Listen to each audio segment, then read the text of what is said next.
नमस्कार प्रेक्षकांनो, आवाज मराठी या चॅनलवर तुमचं स्वागत। आज आपण पाहणार आहोत घरोघरी मातीच्या चुली या मालिकेचा रिव्ह्यू।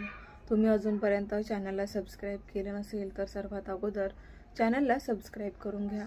नोटिफिकेशनसाठी बेल आयकॉनवर क्लिक करा, म्हणजे रोजचे अपडेट्स तुम्हाला वेळेवर पाहायला मिळतील। चला तर मग आजच्या रिव्ह्यूला सुरुवात करूयात। प्रेक्षकांनो, आजच्या रिव्ह्यूमध्ये जानकी ऋषिकेश खूप खुश झालेले आहेत, कारण आता त्यांना त्या श्री आणि सौच्या स्पर्धेमध्ये भाग घ्यायला मिळाले आणि त्यांचं नशीब असं की त्यांचं सिलेक्शन पण झालंय।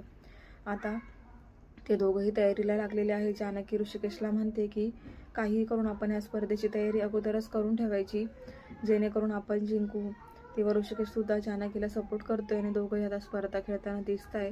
तर इकडे ऐश्वर्या आता त्या सुनीलला भेटलेल्या आहे, ज्या सुनीलच्या आजूबाजूला तिने काही पैशांच्या नोटा फेकलेल्या होत्या आणि तिने आता पूर्णपणे त्याची कमजोरी हातात घेतलेली असते की याला पैशांची खूप गरज आहे आणि हाच मुलगा माझं काम करू शकतो, आणि म्हणून तिने आता त्याच्या मागावरती वॉच ठेवलेला आहे। आणि ती आता त्याला रस्त्यामध्ये अडवते आणि म्हणते की तू काल ते पैसे उचललेस, पण त्याची थोडी जरासुद्धा विचारपूस केली नाही की पैसे कोणाचे आहेत, काय सरळ स्वतःच्या खिशामध्ये घालून घेतलेत।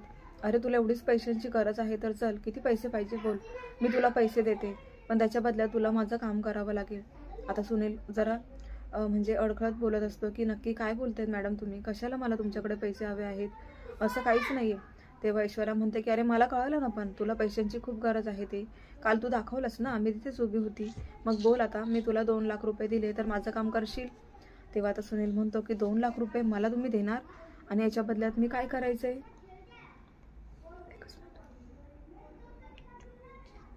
आंटी मेरा केक फ्रीज में रख दो, मैं शाम को ले जाऊंगी। मैं खाऊंगी नहीं ना, मम्मा मुझे दे दो, हमारा ही उनका है ना, वो शाम को लेके आएंगे।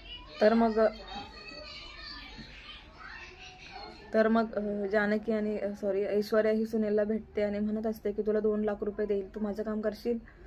तर आता जानकी ऐश्वर्याचं असं बोलणं ऐकून सुनील मात्र पूर्णपणे घाबरतो। तो म्हणतो की तुम्ही आणि मला 2 लाख रुपये, आणि त्याच्या बदल्यात मी काय करायचंय मॅडम, असं का म्हणताय? तुमच्याकडून मी पैसे का घेईल, मला नकोय तुमचे पैसे। तेव्हा ऐश्वर्या म्हणते की शांत बस ना, कशाला जास्त डोकं चालवते, सांगितलं तेवढं कर ना, तुला पैसे हवेत आणि मी पैसे देणार, त्याच्या बदल्यात तुला करायचं आहे एक छोटंसं काम। आता सुनील म्हणतो मग काम तरी सांगा मॅडम काय आहे ते। तेव्हा ऐश्वर्या म्हणते श्री आणि सौच्या त्या स्पर्धेमध्ये तू मला पुढच्या दिवशी म्हणजे आदल्या दिवशी सांगायचं की उद्या कोणता गेम होणार आहे, जमेल तुला? याच्यात कोणती चिटिंग होणार नाहीये, कारण तू तिथे असणार, तू तर तिथला आहे ना, स्पॉन्सर मीडियामधला आहे, त्यामुळे तुला कळेलच ना बाकीच्या गोष्टी, मग तुला काही अवघड नाही ही गोष्ट, फक्त मला सांगायची काय आहे ना, 25 लाख याच्यामध्ये मी अडकवलेत आणि त्यामुळेच ही स्पर्धा सुद्धा मला जिंकायचे, करशील ना मला एवढी मदत? आता ऐश्वर्या असं बोलल्यावरती सुनील जरा विचार करतोय, त्याला एक प्रकारे जरा भीती वाटते की म्हणजे हे कसं शक्य आहे, काय तो आता घाबरलाय थोडासा की म्हणजे जमेल की नाही याचा तो विचार करतोय। तर मग आता सुनील आता ऐश्वर्याला होकार देतो आणि म्हणतो की मॅडम मी तुमचं काम तर करेल, पण माझी नोकरी तर जाणार नाही ना? आता सुनील इथे घाबरलाय, कारण त्याला हे खूप रिस्की वाटतंय की 2 लाख रुपयासाठी मी असं काहीतरी करतोय, तिथे एकतर सर्व काही CCTV फुटेज असणार आहे, हे मला जमेल कायचा तो विचार करतोय।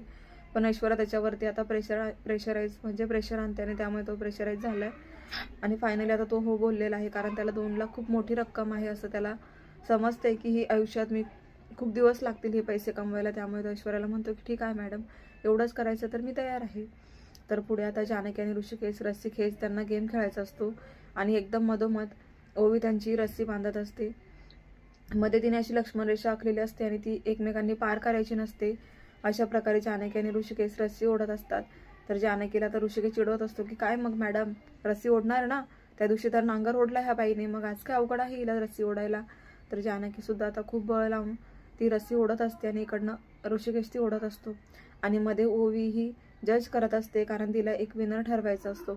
मग आता दोघंही ओढता ओढता ऋषिकेश हा भारीच पडतो जानकीला आणि त्यामुळे तो पटकन रस्सी खेचतो। तर आता जानकी जोरात आता ऋषिकेशच्या अंगावरच पडते आणि ओवी त्यांना पाहून म्हणते की वा, तुम्ही गेम खेळत आहात की दुसरं काहीतरी? आता ते दोघेही खूप लाजत असतात आणि लगेच उभं राहतात।